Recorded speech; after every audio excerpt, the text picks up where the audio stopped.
Dios, para empezar, nos dio vida. Porque la Escritura dice que estábamos muertos en nuestros delitos y pecados. Pero también el Señor nos reconcilió con Él para que fuéramos parte de la iglesia de Jesús. Y por lo tanto, ahora tenemos una fe, tenemos un Señor y tenemos un bautismo. Y si hablamos hacia el futuro, en Cristo, mis hermanos, tenemos la promesa de que seremos salvos de la ira de Dios. Y por lo tanto, ya no pasaremos la eternidad en el castigo, en el infierno. Porque la promesa es que un día estaremos en la presencia del Señor con cielo y tierra nueva. ¿Cuánto le dan gracias a Dios por eso?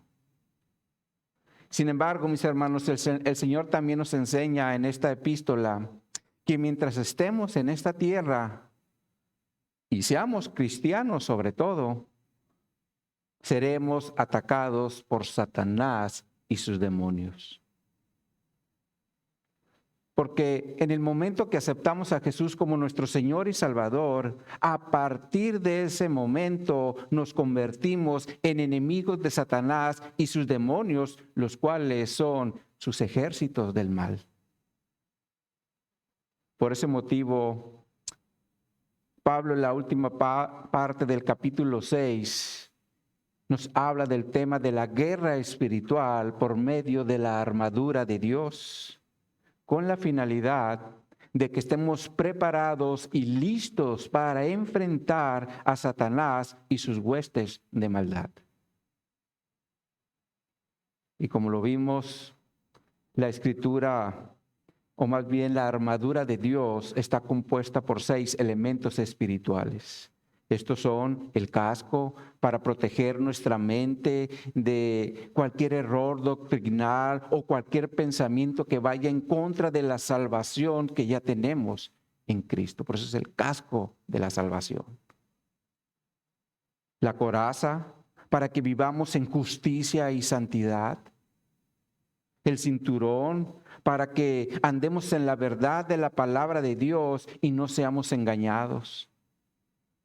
Las sandalias para que estemos dispuestos a predicar el evangelio independientemente del terreno que estemos pisando, sea espinoso o sea pedregoso. El escudo para protegernos de los dardos del enemigo. Y la espada del Espíritu, que es la palabra de Dios, para avanzar en la guerra espiritual.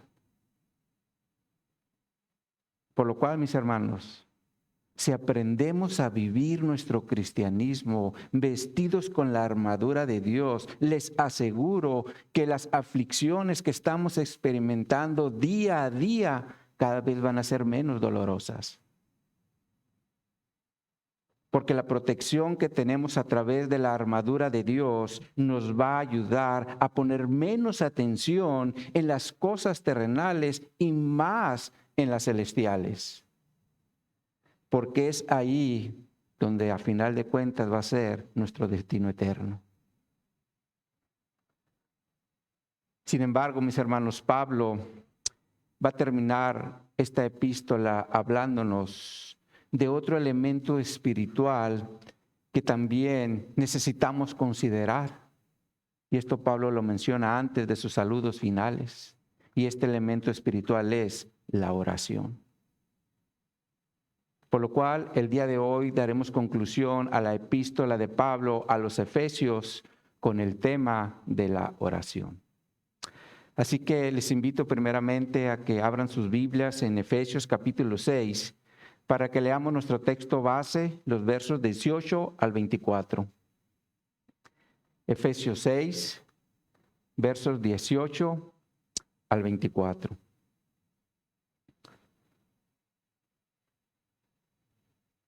Nos dice aquí el Señor por medio de Pablo: orando en todo tiempo, con toda oración y súplica en el Espíritu, y velando en ello con toda perseverancia y súplica por todos los santos, y por mí, a fin de que al abrir mi boca me sea dada palabra para dar a conocer con denuedo el misterio del Evangelio, por lo cual soy embajador en cadenas, que con denuedo hable de él como debo de hablar, para que también vosotros sepáis mis asuntos, y lo que hago, todo os lo hará saber Tíquico, hermano amado y fiel ministro del Señor, el cual envié a vosotros para esto mismo, para que sepáis lo tocante a nosotros y que consuele vuestros corazones.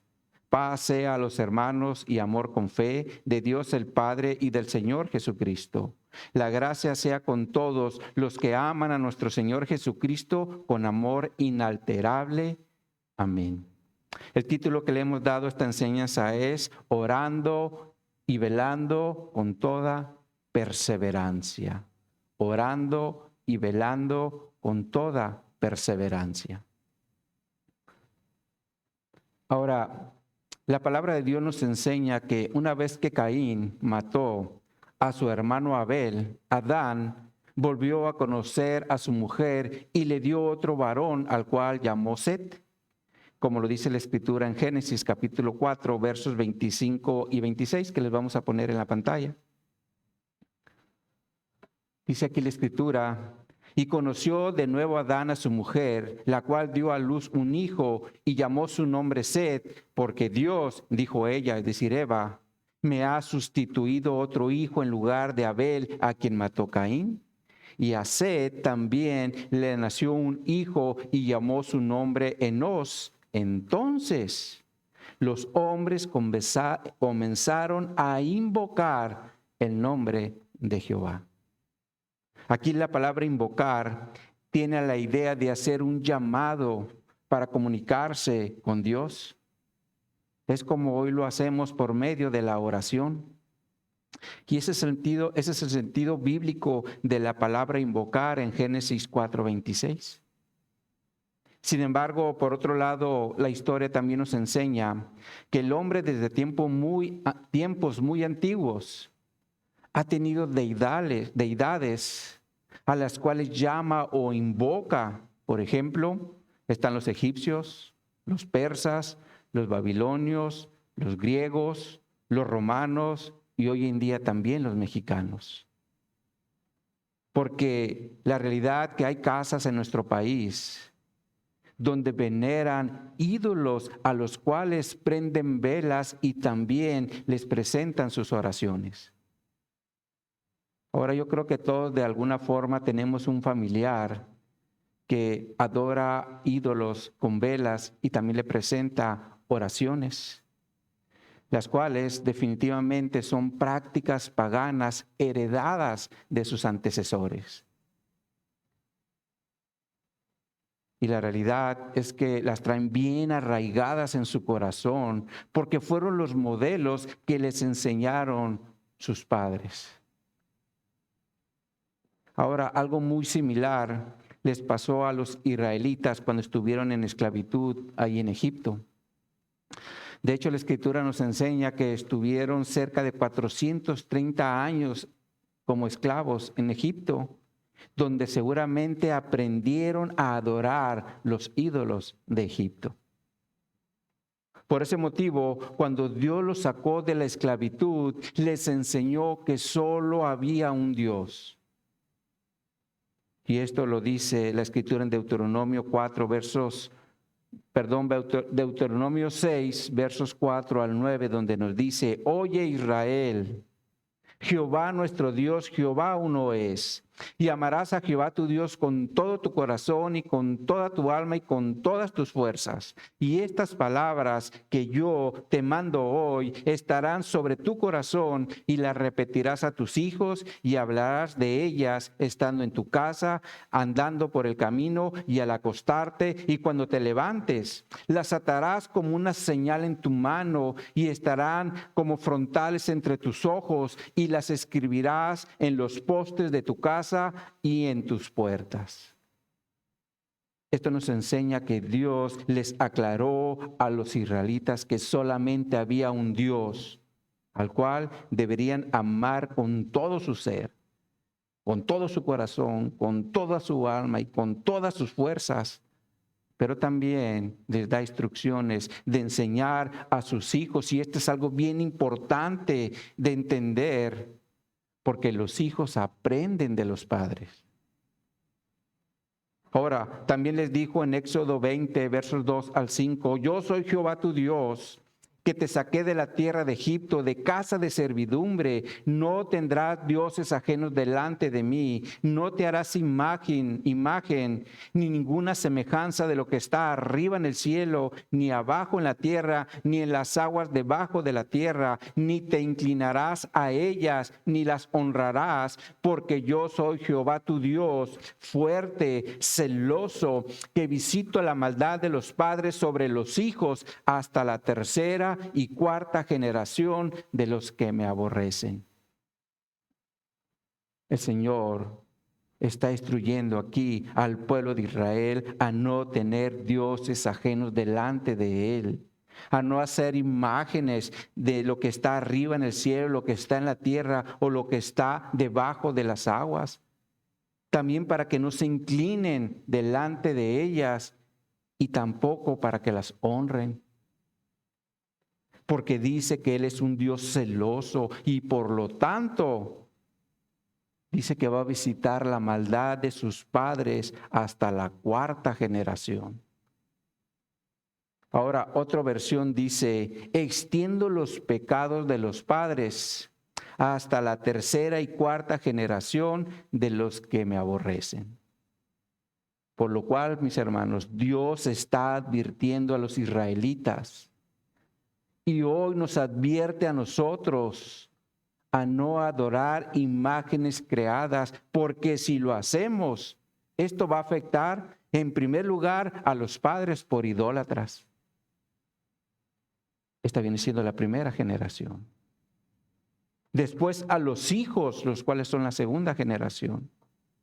Después a los nietos, que son la tercera generación, y aún a los bisnietos, la cuarta generación.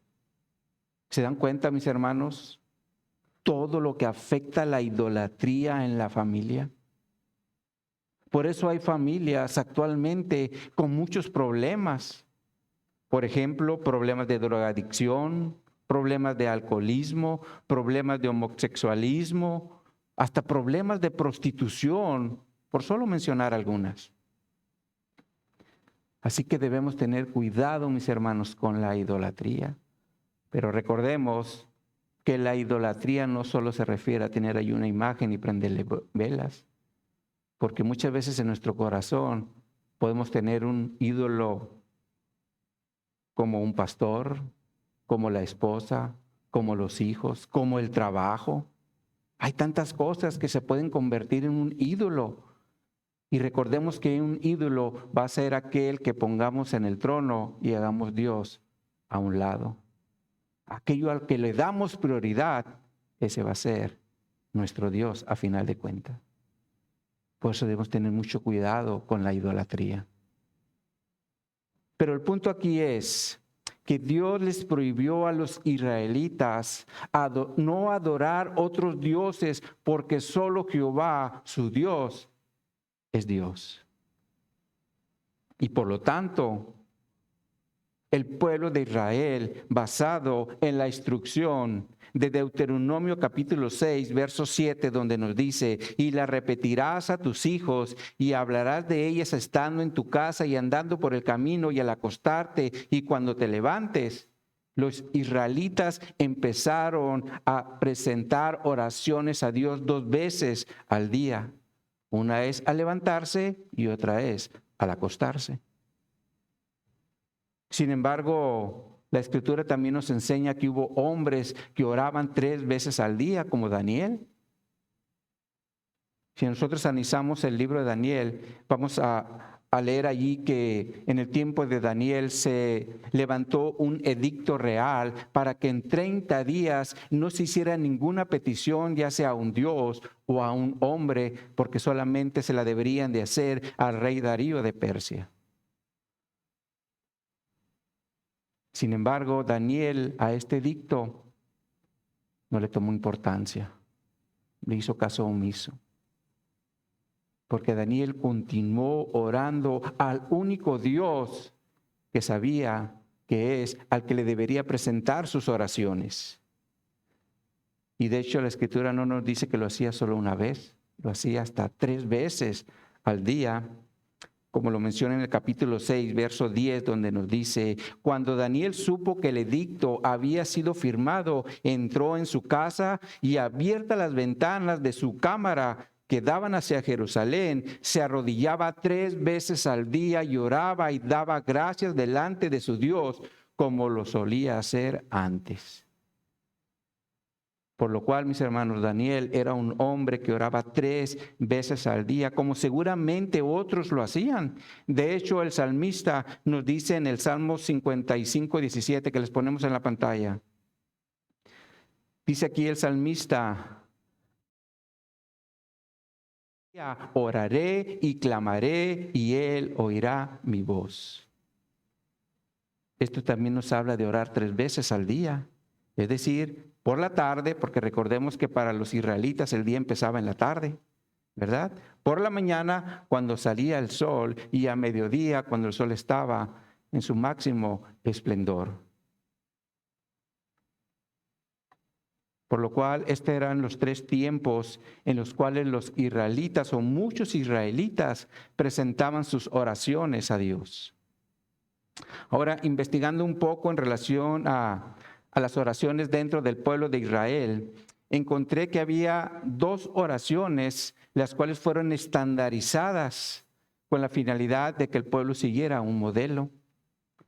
Una era llamada Shema, la cual se presentaba 2 veces al día. Una era por las mañanas y otro era por las tardes, tomando de referencia a Deuteronomio 6:7, donde nos dice cuando te levantes y cuando te acuestes.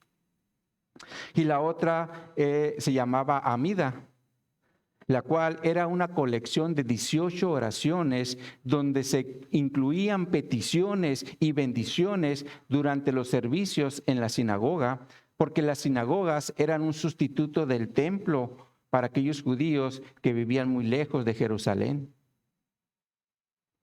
Sin embargo, mis hermanos, al pasar los años, este tipo de oraciones estandarizadas se volvieron solamente un acto religioso. Por ese motivo Jesús a los religiosos del primer siglo los llamó hipócritas. Veamos esto en Mateo capítulo 6, versos 5 en adelante. Vean en su Biblia.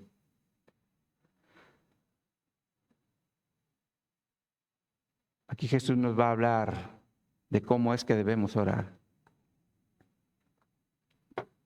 Mateo capítulo 6, versos 5 en adelante, nos dice: y cuando ores, no seas como los hipócritas, porque ellos aman el orar en pie en las sinagogas y en las esquinas de las calles para ser vistos de los hombres. De cierto os digo que ya tienen su recompensa. Mas tú, cuando ores, entra en tu aposento y cerrada la puerta, ora a tu Padre que está en lo secreto, y tu Padre que ve en lo secreto te recompensará en público. Y orando, no uses vanas repeticiones como los gentiles, que piensan que por su palabrería serán oídos.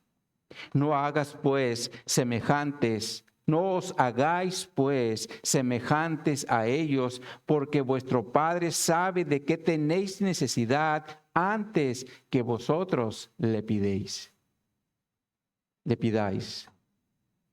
Por lo cual, mis hermanos, el orar a Dios, dice Jesús, no se trata solamente de hacer repeticiones como sigue pasando en muchas religiones de la actualidad. Por eso otra versión dice en el verso 7 de Mateo 6, al orar no se pongan a repetir palabras y palabras. Eso es lo que hacen los paganos, imaginando que Dios los va a escuchar porque alargan su oración. Por lo cual, mis hermanos, las oraciones no deben ser estandarizadas para que todo el mundo siempre esté repitiendo lo mismo. Por ese motivo Jesús aquí en Mateo 6 nos explica cómo es que debemos orar. Y esto lo empieza haciendo a partir del verso 9, aquí en Mateo 6.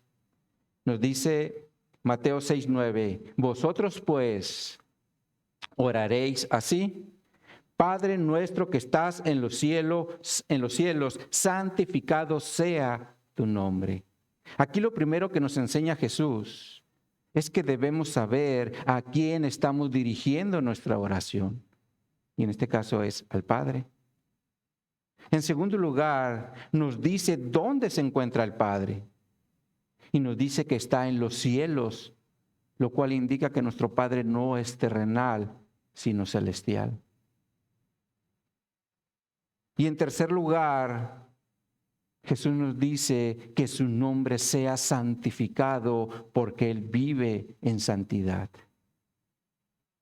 Continúa diciendo en el verso 10, venga tu reino, hágase tu voluntad como en el cielo, así también en la tierra. Y aquí Jesús empieza a hablarnos de las peticiones. La primera es que venga su reino. Primera petición, que venga su reino. La segunda es que se haga su voluntad tanto en el cielo como en la tierra, porque a final de cuentas Él reina en ambos, tanto en el cielo como en la tierra. Continúan las peticiones en el verso 11, el pan nuestro de cada día, dánoslo hoy. Y aquí la petición es en relación a nuestro sustento diario. Continúa en el verso 12 y nos dice, y perdónanos nuestras deudas como también nosotros perdonamos a nuestros deudores. Aquí la petición es en relación al perdón tanto de Dios hacia nosotros como de nosotros hacia el prójimo, porque debemos saber perdonar. Y por último dice en el verso 13, y no nos metas en tentación, mas líbranos del mal, porque tuyo es el reino y el poder y la gloria por todos los siglos. Amén. Aquí la petición es para que nos ayude a no ceder ante las tentaciones, pero también para que nos rescate del maligno, porque el reino, el poder y la gloria son de Él. Ahora, si ustedes observan, mis hermanos, la oración de Jesús es corta, pero nos da todos los lineamientos que necesitamos para saber cómo orar a Dios.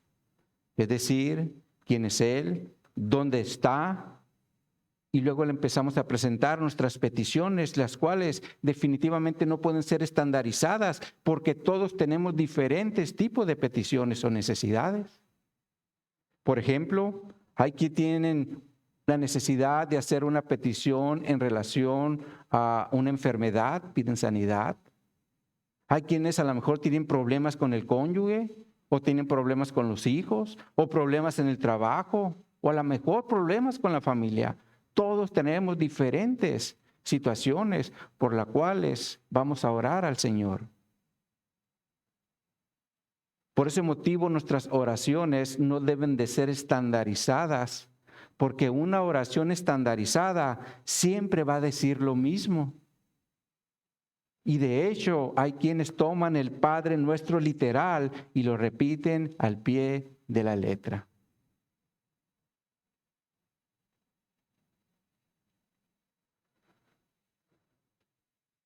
Por lo cual, mis hermanos, las oraciones se deben de presentar al Señor de acuerdo a nuestras necesidades.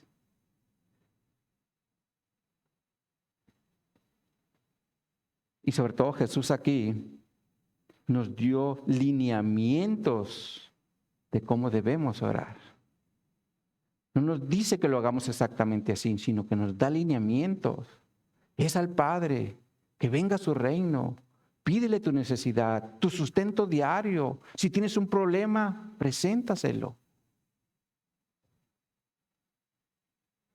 De hecho, Jesús, mis hermanos, Él también tenía sus propias peticiones y necesidades.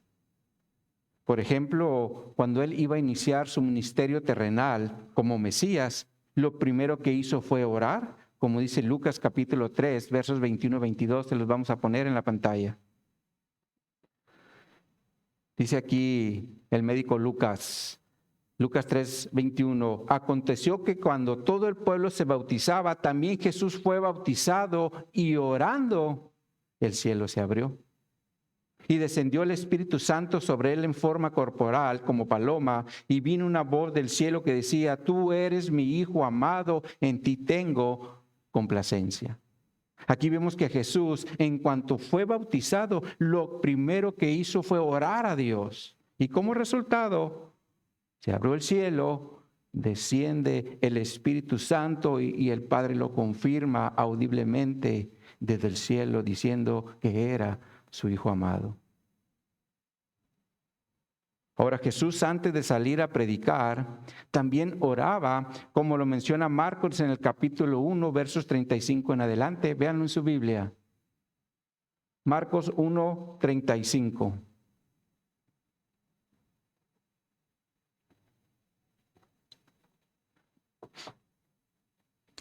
Dice aquí la Escritura: levantándose muy de mañana, es decir, Jesús, siendo aún muy oscuro, salió y se fue a un lugar desierto. ¿Y qué dice que hacía?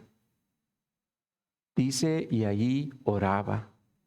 Le buscó Simón y los que con él estaban, y hallándole le dijeron: todos te buscan. Él les dijo: vamos a los lugares vecinos para que predique también allí, porque para esto he venido. Y predicaba en las sinagogas de ellos en toda Galilea y echaba fuera a los demonios. Esto nos enseña que Jesús, antes de salir a predicar y para hacer su ministerio de echar fuera demonios, él oraba. Primeramente se ponía en la presencia de Dios. Ahora, cuando Jesús eligió a sus 12 discípulos, también estuvo orando, como dice Lucas en Lucas 6, versos 12 al 16, donde nos dice: en aquellos días él, es decir, Jesús, fue al monte a orar y pasó allí la noche orando a Dios. Y cuando era de día, llamó a sus discípulos y escogió a 12 de ellos, a los cuales también llamó apóstoles. Si observan, Jesús era un hombre de oración.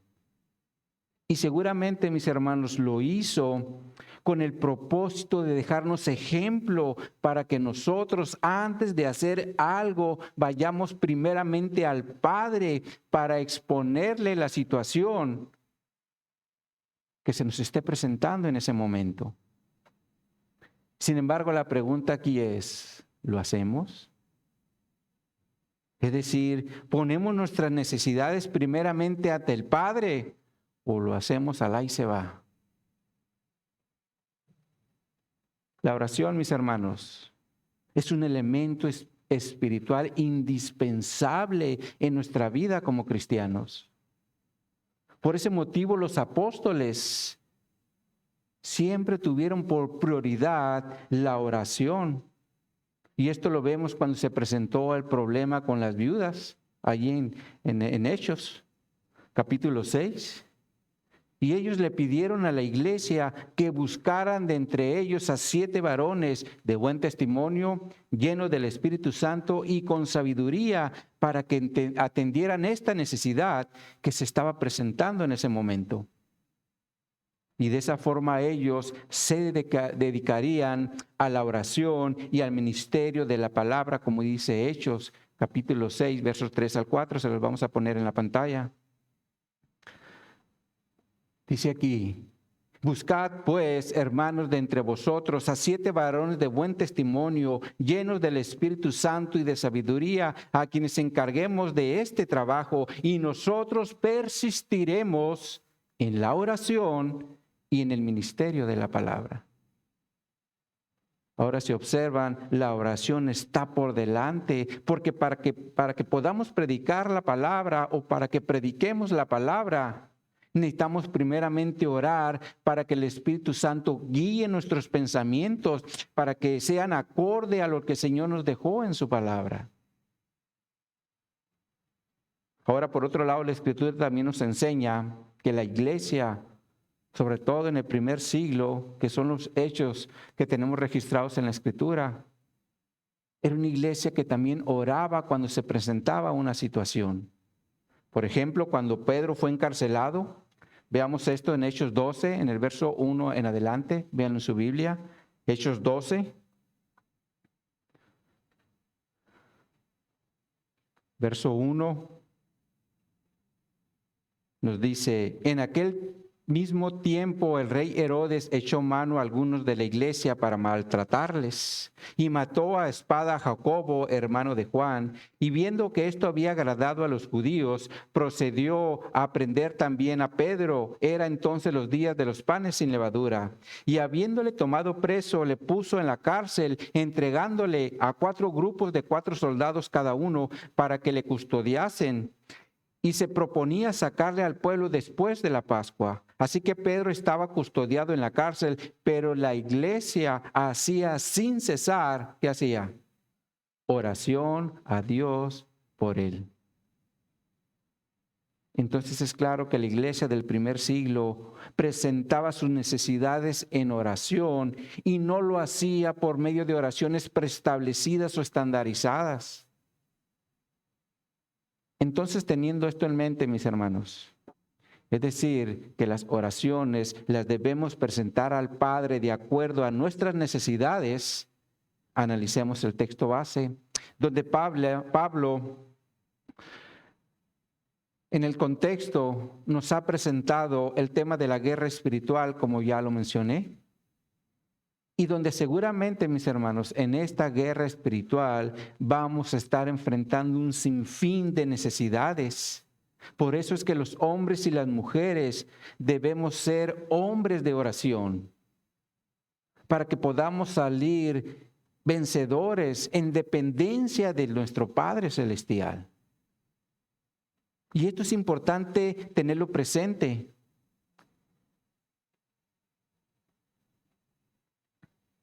Porque la guerra espiritual, mis hermanos, no se gana únicamente con el conocimiento.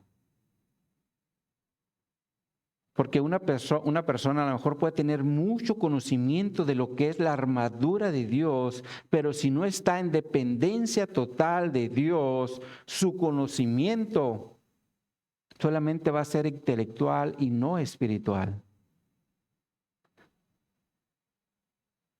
Por eso Pablo, después de presentarnos la armadura de Dios, introduce el tema de la oración, porque el que no ora, mis hermanos, es como si le estuviera diciendo a Dios, no te necesito, yo puedo solo. Ahora, si una persona piensa así o no dedica tiempo a la oración, definitivamente va a perder la batalla desde antes de iniciarla. Porque a final de cuentas va a estar obrando en sus propias fuerzas, las cuales son muy, pero muy débiles. Y por lo tanto va a ser un fracaso seguro. Por eso es importante tener presente que en la oración es un elemento espiritual de poder. Pero no porque la oración sea poderosa, sino porque el poderoso es Dios y la oración nos conecta con el poderoso. Y de esa forma, con su poder, obre a nuestro favor. Por eso Pablo dice en el verso 18 del texto base, orando en todo tiempo, con toda oración y súplica en el Espíritu, y velando en ello con toda perseverancia y súplica por todos los santos. Si observan, mis hermanos, Pablo lo primero que nos dice es que debemos orar en todo tiempo. Ahora, ¿qué quiere decir Pablo con esto? De acuerdo al griego, se refiere a que nuestras oraciones deben de ser siempre, es decir, cuando nos levantamos, cuando desayunamos, cuando vamos al trabajo, cuando estamos en el trabajo, cuando regresamos a casa, cuando estamos en casa y aún cuando nos vamos a dormir. Porque Satanás, mis hermanos, no descansa. Siempre va a estar buscando la forma de hacernos caer para que pequemos contra Dios. Por ejemplo, nos disponemos, vamos a desayunar antes de irnos al trabajo, nos pone el plato la esposa y al probarlo nos damos cuenta que se le pasó la sal. En lugar de pelear, mis hermanos, debemos darle gracias al Señor porque tenemos un alimento para comer. Aunque esté saladito, les aseguro que su esposa no lo hizo intencionalmente porque los accidentes pasan. Sin embargo, Satanás va a utilizar esa situación para que pequemos con nuestra lengua y dañemos a nuestro cónyuge. La realidad es que tendremos un sinfín de motivos por la cual siempre debemos estar orando a Dios. Por eso Pablo dice, orando en todo tiempo. Luego Pablo continúa diciendo, con toda oración. Y de acuerdo al griego, aquí la idea es cualquier petición. Esto nos indica que no hay restricciones para presentar nuestras necesidades o nuestras peticiones al Señor.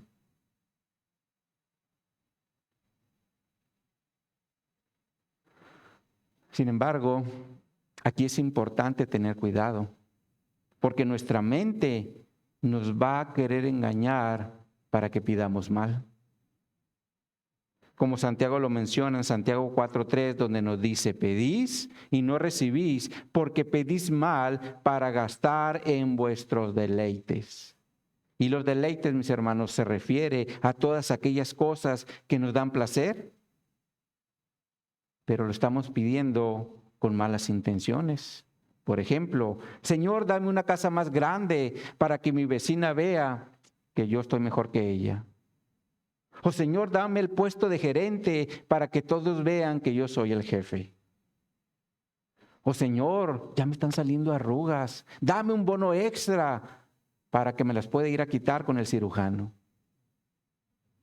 Todas estas, mis hermanos, son peticiones en la carne que nada tienen que ver con nuestra necesidad espiritual. Por eso Santiago dice, pedís y no recibís, porque pedís mal para gastar en vuestros deleites. Ahora Pablo después nos habla de las súplicas. Y el sentido bíblico de esta palabra es pedir ayuda ante una situación crítica o difícil. Por ejemplo, a lo mejor se presenta una enfermedad que nos está ocasionando muchísimo sufrimiento.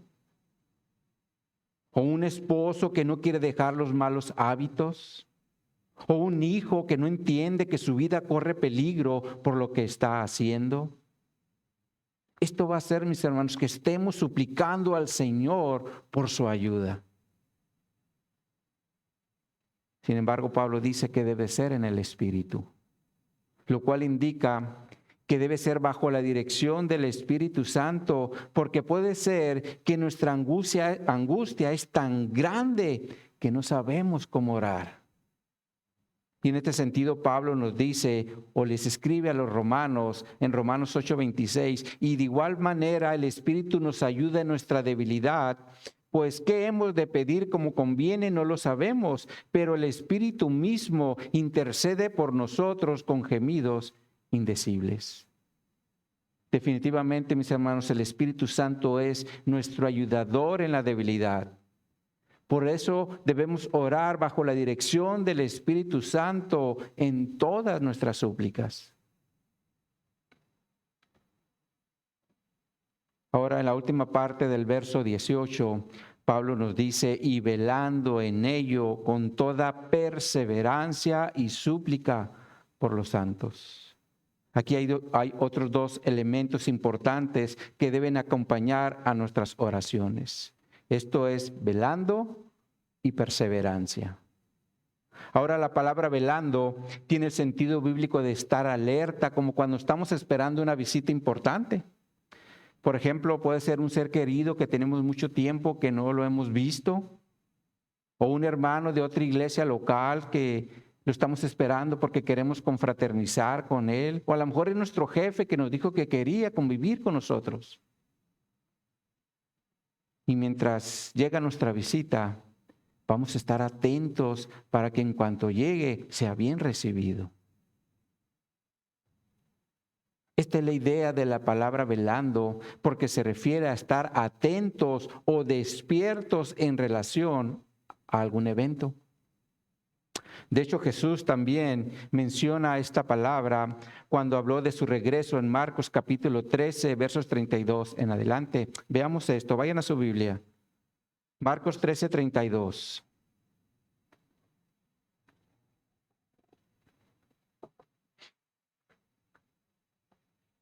Dice, aquí está hablando Jesús, Marcos 13, 32.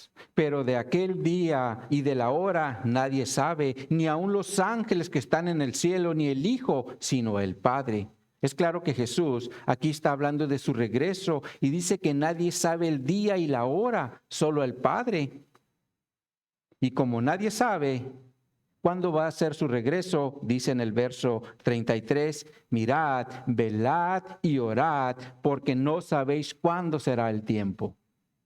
Aquí Jesús también nos dice, velad y orad, porque debemos estar atentos a su regreso.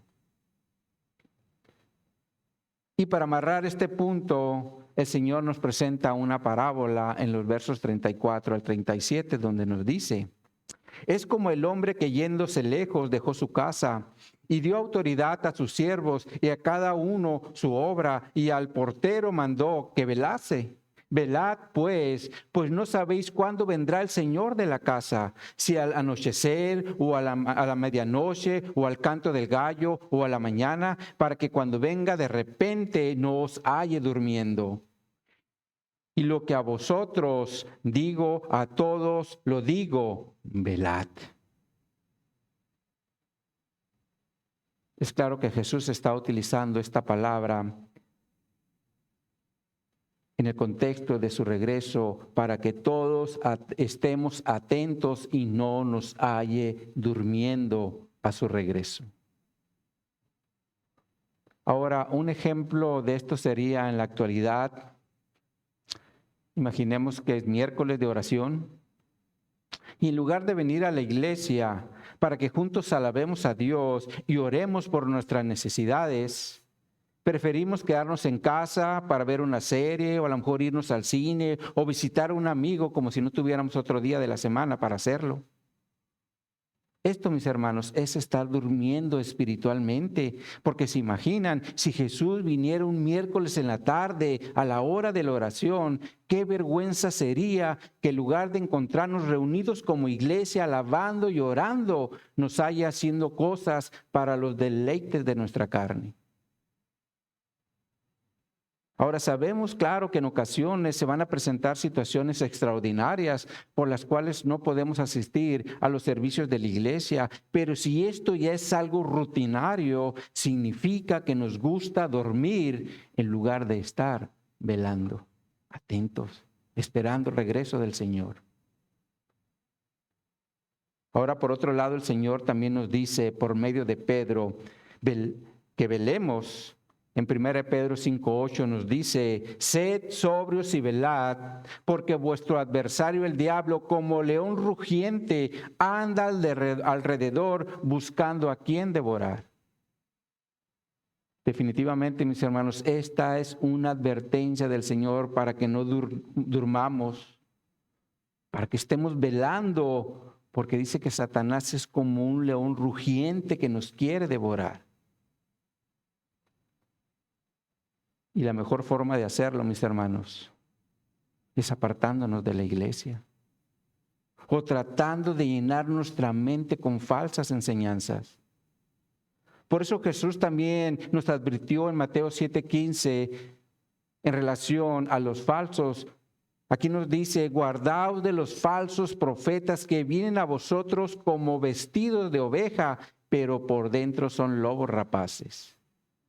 Esto nos enseña que dentro de la iglesia habrá lobos rapaces, los cuales están vestidos como ovejas para apartar a las ovejas de Cristo a las falsas enseñanzas.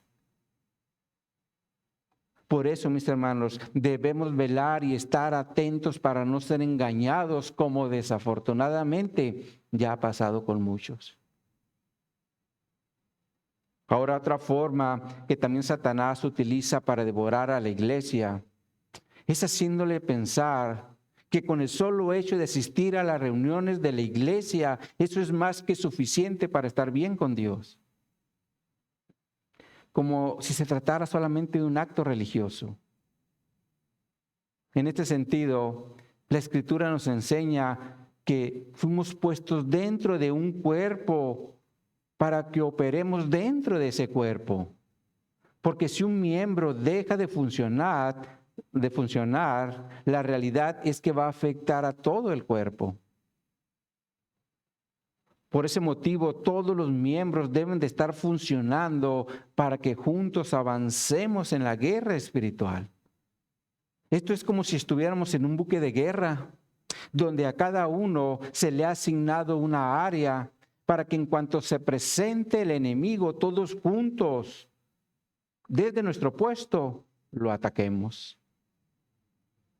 Sin embargo, el gran engaño que Satanás ha hecho en la iglesia es hacerles pensar que ya no estamos en guerra y por lo tanto no necesitamos estar en un buque de guerra. Mejor nos dice que nos subamos a ese barco, pero como si fuera un crucero, donde solamente nos van a servir. Porque cuando alguien va a un crucero no va a trabajar, por lo regularmente va a acostarse y que le sirvan, ¿verdad? Mis hermanos, el Señor no nos llamó a su evangelio para estar pensando que solamente nos deben de atender. Ese es un engaño de Satanás, porque la realidad es que seguimos en guerra. Por eso es importante que cada uno en lo particular medite cómo está viviendo su vida cristiana, porque definitivamente no estamos en un crucero para pensar que solamente nos deben de servir. Porque la realidad es que estamos en un buque de guerra donde se nos ha asignado una posición para cuando se presente el enemigo, juntos lo ataquemos y de esa forma salgamos vencedores.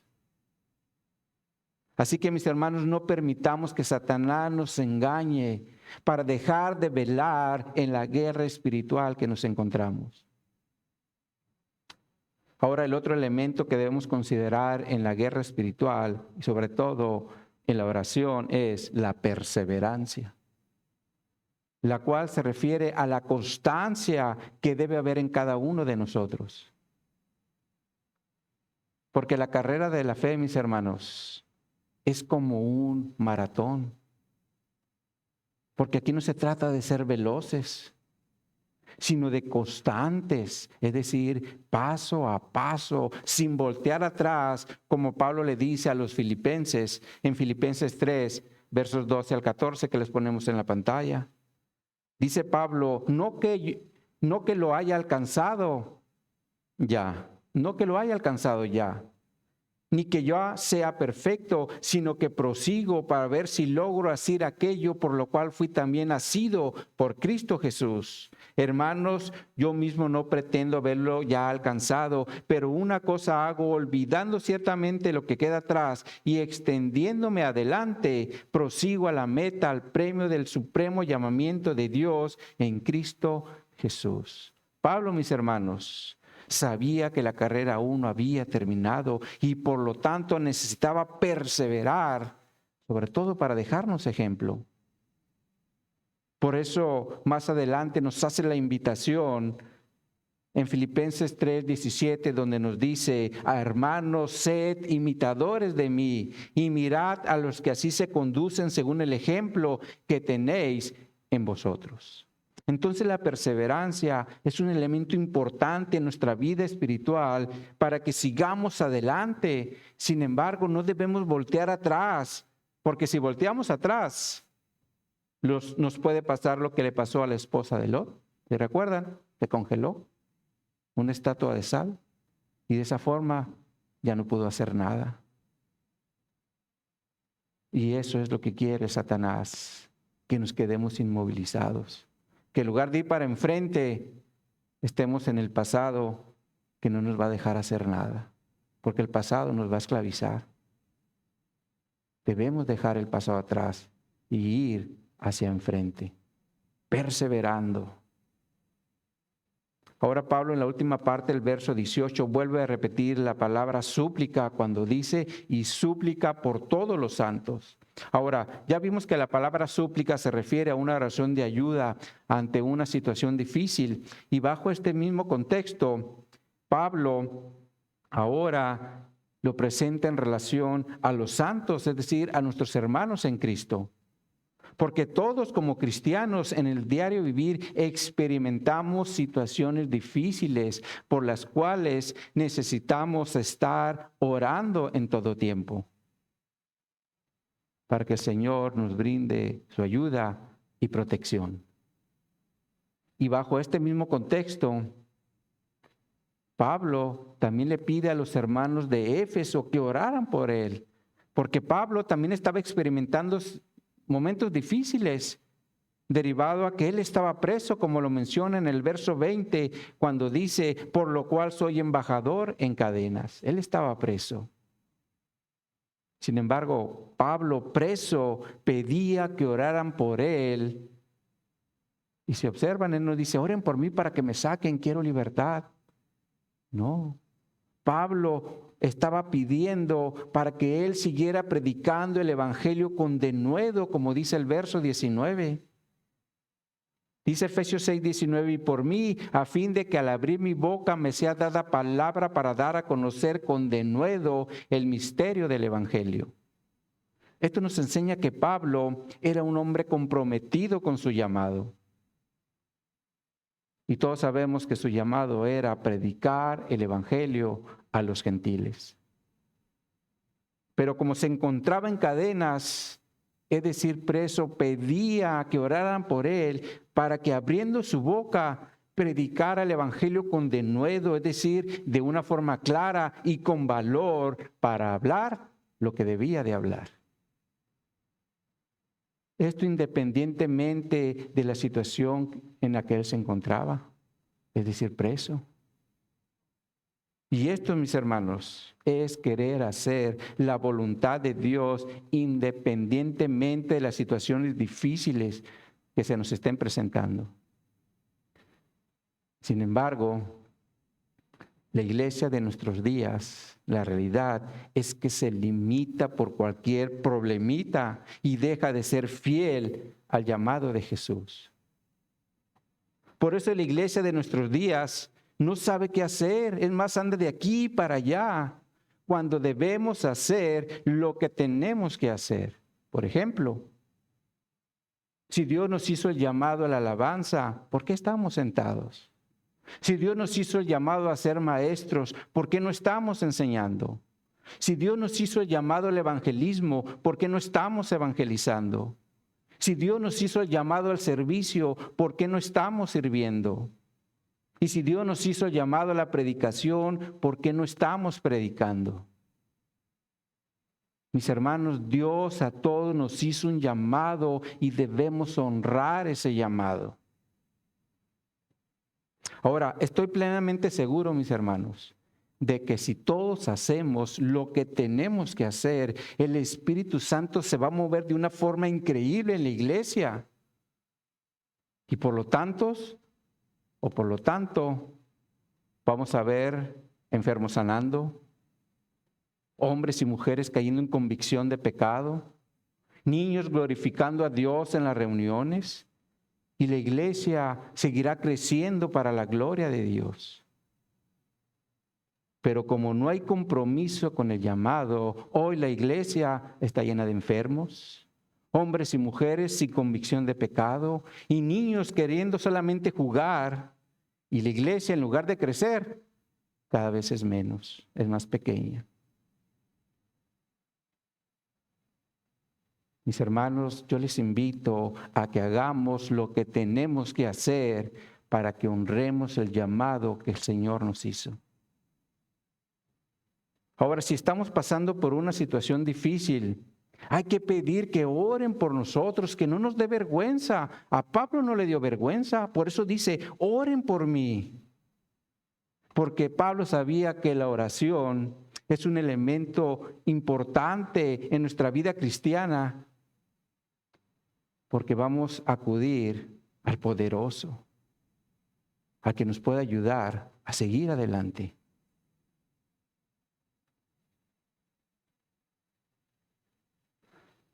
Ahora Pablo, mis hermanos, él sabía qué tenía que hacer. Pero yo les pregunto, ¿saben cuál es el motivo por el cual el Señor los llamó? ¿Saben cuál es el motivo por el cual el Señor los llamó? Ahora, si no lo saben, aquí primeramente en oración al Padre, para que nos muestre dónde nos quiere utilizar o cuál es el don que nos dio.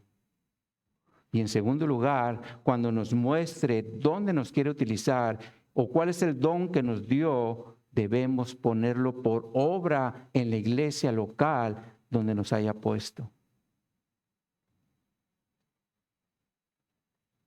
Ahora, si en esta iglesia local, mis hermanos, no se les permitiera ejercer el llamado, yo les invitaría a que busquen otra iglesia. Porque a final de cuentas tenemos que hacer lo que tenemos que hacer y el Señor nos va a pedir cuentas a cada uno de nosotros en lo particular de eso que ya nos dio. Nunca olvidemos eso, mis hermanos. Por eso en todo momento yo siempre lo estoy invitando para que hagan o sirvan al Señor y hagan lo que tienen que hacer. Porque recordemos, estamos en un buque de guerra y todos tenemos una posición. Si nuestra mentalidad es de que estamos en un crucero, hay que cambiarla. Estamos en guerra. Para eso se nos dio un don, para que podamos utilizarlo en su iglesia. Por último, en los versos 21 al 22, Pablo le dice a los efesios que les enviará a Tíquico para que ellos conozcan sus asuntos, pero también para que conozcan lo que él está haciendo. Por eso dice, para que también vosotros sepáis mis asuntos y lo que hago, todo os lo hará saber Tíquico, hermano, amado y fiel ministro del Señor. Ahora, algo importante que Pablo menciona aquí es que Tíquico era un fiel ministro del Señor. Y esto resalta la fidelidad de este hermano. Por ese motivo, cuando un pastor o un líder de la iglesia mira la fidelidad de un hermano, lo va a invitar a hacer tareas conforme mire que él se está moviendo en su don. Porque él sabe que como es una persona fiel, va a hacer lo que tiene que hacer. Por lo cual, mis hermanos, la fidelidad siempre va a ser un complemento de nuestro llamado, porque a lo mejor sí sabemos dónde nos quiere utilizar el Señor y también sabemos cuál es el don que el Señor nos dio. Pero si no somos fieles, nosotros mismos nos estaremos cerrando la puerta para no hacer lo que tenemos que hacer. Ahora, un ejemplo de esto sería que el Señor nos haga un llamado al área de la alabanza y por lo tanto se acerca al pastor, el hermano, y le dice, ¿sabes qué? El Señor me llamó para la alabanza y quiero servir en esa área.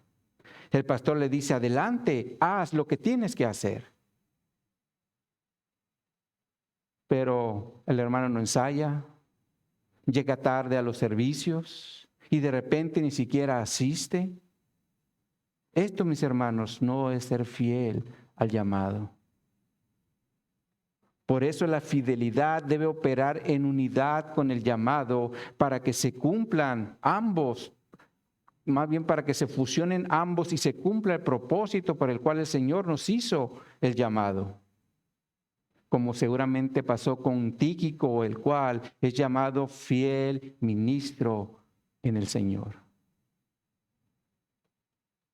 Por último, Pablo en los versos 23 al 24 se despide de la iglesia de Éfeso y le dice, paz sea a los hermanos y amor con fe de Dios Padre y del Señor Jesucristo. La gracia sea con todos a los que aman a nuestro Señor Jesucristo con amor inalterable.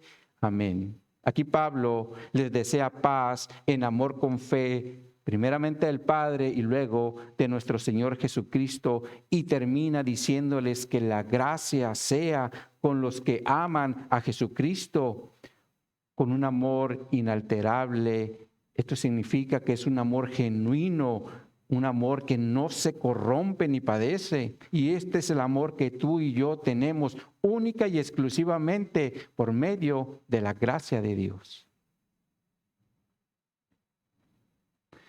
Así es como Pablo cierra la epístola a los Efesios. Entonces, como conclusión, mis hermanos, a lo que miramos del día de hoy, a través de esta enseñanza, salgamos de este lugar considerando los siguientes 3 puntos. En primer lugar, aprendamos a ser cristianos de oración para demostrar nuestra dependencia de Dios en todo momento. En segundo lugar, no dejemos de velar, es decir, de estar atentos para que el Señor no nos vaya a agarrar dormidos a su regreso. Mejor que nos encuentre haciendo lo que tenemos que hacer. Y en tercer lugar, seamos cristianos perseverantes, es decir, no dándonos por vencidos ante las circunstancias difíciles que se nos presenten en el día a día, porque como dice Juan en su carta, mayor es el que está en nosotros que el que está en el mundo. Así que, mis hermanos, aprendamos a ser cristianos de oración para que dependamos en todo momento de Dios, estemos siempre velando para que estemos alertas y despiertos, haciendo lo que tenemos que hacer y sobre todo perseverando independientemente de las situaciones difíciles que se nos vayan presentando en el día a día. Amén, mis hermanos. Vamos a orar. Oh Padre, yo te doy gracias, Señor, por tu palabra, porque definitivamente tu palabra es como esa espada de 2 filos, Señor, que penetra nuestro corazón, que nos abre el entendimiento de cómo estamos viviendo la vida cristiana. Yo este día te pido, Padre, por tu iglesia local, gracia de Dios, que nos ayudes a ser una iglesia de oración, una iglesia que en todo momento dependamos de ti, que cada vez que se nos presente una situación vayamos a tu presencia, así como lo hacía Jesús, así como lo hacían los apóstoles, así como lo hacía la iglesia del primer siglo, y así es como lo debemos hacer nosotros, yendo primeramente a tu presencia para exponerte las situaciones difíciles que se nos están presentando. Pero de igual forma te pido, Señor, y te ruego que nos ayudes a ser una iglesia que esté todo momento atenta y despierta, para que cuando tú regreses, Señor, nos encuentres haciendo lo que tenemos que hacer, que no nos vayas encontrando satisfaciendo nuestra carne, buscando los deseos del viejo hombre cuando estamos en guerra. Un soldado en guerra no se puede relajar, porque si se relaja, está siendo expuesto a ser vencido. Esto lo vemos con David, quien fue un gran guerrero. El día que se relajó, puso sus ojos en una mujer que no era su esposa y pecó contra ti. Definitivamente no debemos dormir, no debemos de relajarnos, porque estamos en una guerra espiritual. Y Señor, haznos una iglesia perseverante, una iglesia que siempre esté avanzando, que siga adelante, que no tenga puestos los ojos en las situaciones difíciles que se le están presentando, que sus ojos siempre estén puestos en lo alto, en Jesús, el autor y consumador de nuestra fe, para que nos ayude, para que nos consuele y no seamos vencidos, Señor, por los problemas que estaremos enfrentando en el día a día. Que sigamos adelante, Señor, perseverando, orando, velando, porque para eso también nos has llamado, Señor. Somos un cuerpo y necesitamos estar unidos, pero también trabajando los unos con los otros, Señor, en unidad, para que todos, Señor, salgamos vencedores. Así que, Padre, yo te doy gracias por tu palabra, te doy gracias por tu iglesia y te doy gracias por cada uno de los hermanos que se tomó el tiempo para venir a alabarte y escuchar tu palabra. Gracias, Padre, en el nombre de tu Hijo amado, nuestro Señor Jesucristo, te lo agradezco. Amén y amén. Pues muy bien, mis hermanos.